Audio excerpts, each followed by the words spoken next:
Hey guys, Dino with Dino RC, and it's mail day.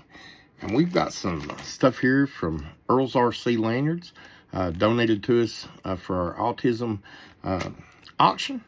2024 will be September 29th, I believe. Anyhow, I just want to take a second to show you.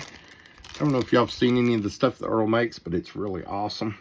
It's got some autism body pins with the baked enamel in there, and you got your wristband in there. It's awesome.